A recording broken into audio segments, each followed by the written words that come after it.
আপনি যদি অস্বীকার করেন তাহলে আমি প্রুফ সহকারে বের করে দেবো। আপনি যে বিয়া ছাড়া ছিলেন, আপনি যে বিয়া শাদী ছাড়াই আজকে 11 দিন, আপনার জামাই গেছে আজকে 2 দিন, 19 দিন ছিলেন আমার বাসায় আপনার হাজবেন্ডকে নিয়ে। আপনি আমার কথা শুনেন, আমি বলি আপনি ভাই যে কাজটা আমার করছেন, আপনি কিসের ভাই হতে পারেন আমার এটা বলেন?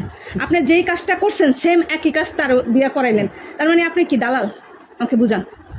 আপনি থাকছেন, আপনি অপরাধ করছেন আমার বাসাটা, এটা পুলিশের বাসা, সম্মান অনুযায়ী আমি মান সম্মানের দিকে তাকাই কিচ্ছু বলি নাই, কাউকে বিষয়টা জানাই নাই, কোনো গার্জিয়ানকে জানাই নাই। এখন আপনি যে একটা অকারেন্স করছেন, আমি আপনাকে ক্ষমা দৃষ্টিকে দেখছি যে মানুষকেই ক্ষমা করে দেয়, কারণ আপনি তো সিনিয়র পারসন, আপনি তো জুনিয়র না। তো আপনি যে ভুলটা করছেন সেই একই আপনি রেফারেন্সে আরেকজনকে দিয়েছেন, সেও যদি সত্যটা বলে আমি এই বাড়ির কেউ টের পাইব না। সে যদি আমার লগে মার্কেটিং করে সবাই জানবে, সবাই জানবে। আপনি সত্যিটা বলেন, আমি কিচ্ছু বলবো না আপনাকে। ও আমাদের রাজশাহীতে নিয়ে গেছে, ওর বাড়ি কিন্তু রাজশাহী, বুঝছেন? আমি তার সব ডিটেলসলি জানি। ওর বাড়ি রাজশাহী, আমাকে নিয়ে গেছে মানে যেখানে মানে কাজী অফিসে। আমার কাছে সাইন নিছে ঠিকই, কিন্তু আমার কাছে কাগজপত্র কিছু নাই। এই কারণে আমি প্রমাণ আমি দিবার পারবো না। আপনার বিয়েই হয় নাই, কিসের কাগজপত্রের কথা বলেন? জানি না, আমার কাছে একটা কাগজের উপরে আপনি একটা মেয়ে মানুষ, বিয়ে শাদী ছাড়া কিভাবে একটা পুরুষের সাথে ছিলেন আপনি এতদিন? এখন আমি এখন সত্যি, আমি যদি আমার সন্তানের যদি আমি দিব্যি খেয়ে যদি আপনার কোনো সন্তানের প্রতি মায়া নাই, আপনার আমার এখন মারা উচিত জানেন? আপনার সন্তানের প্রতি আপনার কোনো মায়া নাই। একটা মা হওয়ার পরে মা কিভাবে সন্তান রেখে আর একটা পরপুরুষের সাথে আসে? বাবারা পারে, বাবারা 2-4টা বিয়ে করতে পারে, এটা জাহেজও আছে আমাদের ইসলামিক ভাবে। আপনার তো আমার ডিভোর্স হয়ে গেছে প্রথম স্বামীর সাথে। আপনি এনার সাথে যা আসছেন, আপনি বিয়ে শাদী বয়ে আসবেন না? আর বিয়ে শাদী বয়া থাকবেন আপনি?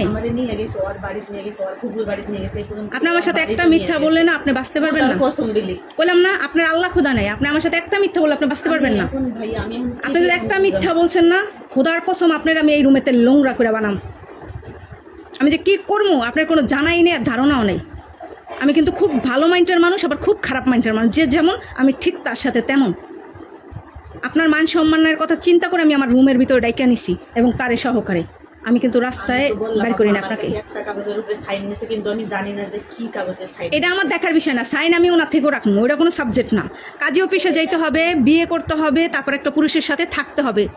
আপনি তো কোনোটাই করেন নাই, করছেন? তাহলে আপনি এই কাজটা যেন করছেন কেন?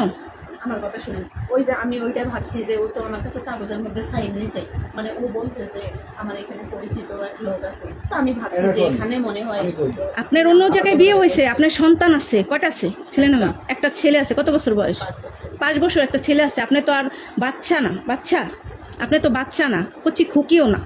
আপনি একটা সংসার করে সংসারটাকে 5 বছরই আপনি সংসার করেন না, সংসার তো 6-7 বছর করছেন, নিম্নে তো 7 বছর করার পর একটা সন্তান 5 বছর আপনার আছে। 7